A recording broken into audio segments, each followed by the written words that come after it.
मंत्रालयामध्ये एकानं आत्महत्येचा प्रयत्न केलाय। मंत्रालयात एका व्यक्तीने उडी घेतली आहे।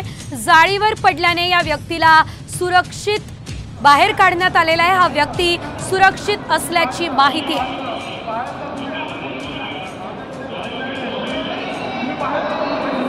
अधिकचे अपडेट घेऊयात आमचे प्रतिनिधी गणेश कवडे यांच्याकडून। गणेश, नेमकं काय घडलंय, काय मागणी या व्यक्तीची आहे, सविस्तर? नक्कीच याने मंत्रालयामध्ये आहे ते उडी मारलेली आहे, मात्र ही आत्महत्या नेमकं का केली आहे याचं कारण अद्याप स्पष्ट झालेलं नाही। मात्र याच्या हातामध्ये एक बॉटल देखील होती आणि त्यामध्ये विष असल्याचं देखील आहे ते सांगितलं जात आहे। मात्र या जो माणूस आहे त्याला पोलिसांनी ताब्यात घेतलेला आणि मरीन ड्राईव्ह पोलीस स्टेशनमध्ये घेऊन गेलेले। नेमके याने आत्महत्या का करण्याचा प्रयत्न केला आहे या सगळ्या संदर्भात आहे ते पोलीस आता तपास करत आहेत।